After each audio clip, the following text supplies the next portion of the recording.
کیا احادیث کی کتاب موجود ہے کہ یزید معاویہ کے دور حکومت میں کعبہ پر حملہ نہیں کیا گیا تھا؟ حجاج بن یوسف کو حکم دیا تھا کہ حضرت عبداللہ ابن زبیر جو اس وقت حکومت سے الگ حکومت کر رہے ہیں، 10 سال تک ان کو چھوٹ دیا، لیکن بہرحال حضرت حجاج بن یوسف جب آیا تو اس نے حضرت عبداللہ ابن زبیر کو پکڑنا چاہا، لیکن انہوں نے بہرحال کعبہ میں انہوں نے پناہ لیا، تو اس نے منجنیق اس زمانے کا جو ہوتا تھا، توپ ہوتا تھا، اس کی شکل بتائی ہے، جیسے پتہ نہیں ہندوستان میں ہم لوگ تو دیکھتے ہیں، لیکن اس زمانے کے لوگ ڈھیکل ہوتی ہے نا، پانی نکالنے کا جو ہوتا ہے، تو پیچھے اس کے وزن ہوتا ہے اور آگے کچھ اس طرح بنا ہوا تھا، تو جلتی ہوئی چیز اس کے ذریعے سے پھینکی گئی اور کعبہ کا غلاف بھی جلا، اور حضرت عبداللہ ابن زبیر بھی پکڑے گئے اور پھر شہید ہوئے، پھر ان کو لٹکا دیا۔ یہ سب غلط کام کیا بے شک، اس وجہ سے علماء اس کو نہیں سراہتے ہیں۔ ہونا تو چاہیے تھا کسی طرح، یعنی جب سعودی حکومت کی باری آئی، آپ جانتے ہیں سن 400 میں، 1400 میں، 1400 میں جب یہ مہدی نکالا تھا لوگوں نے،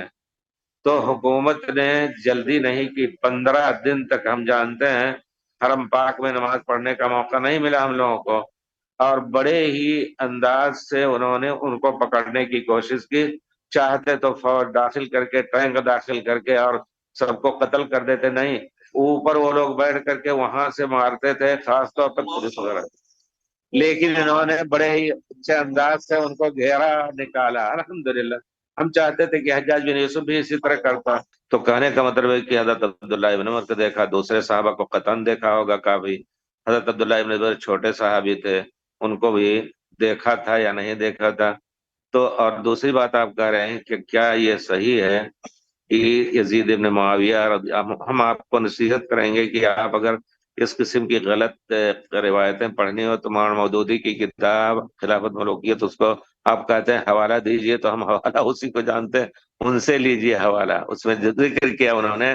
کہ یزید معاویہ کے دور میں مدینہ پر حملہ کیا گیا، مسجد میں گھوڑے باندھے گئے، گھوڑے باندھنے کا تو ذکر نہیں ہے، البتہ یہ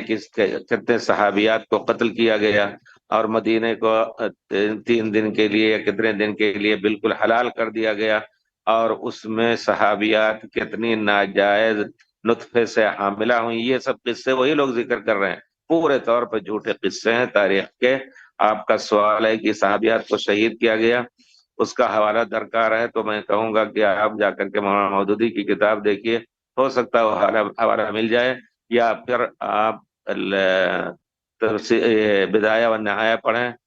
ان کی خصوصیت ہے ابن کثیر کی بدایہ و نہایہ، تاریخ سنوار ذکر کرتے اس سال میں یہ ہوا، تو وہ جو روایتیں غلط ہیں ان کی تردید بھی کرتے ہیں، اس کو پڑھیے۔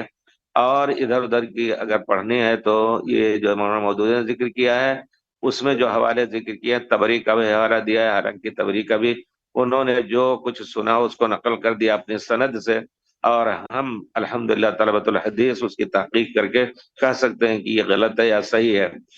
تو پھر اس کے بعد یہ اثر موجود ہے یا صرف تاریخ کی کتابوں میں؟ تاریخ کی کتابوں صرف یہ قصے نظر دکھائے جائے، گھوڑے باندھے گئے مسجد نبوی میں، یہ تو بہت بڑی بات ہے، ہم نے کہیں نہیں دیکھا، لیکن ہو سکتا ہے کسی رافضی نے یہ بھی گڑھ دیا ہو آج کل، کیونکہ ان کے یہاں روزانہ تاریخ بنتی اور بگڑتی ہے۔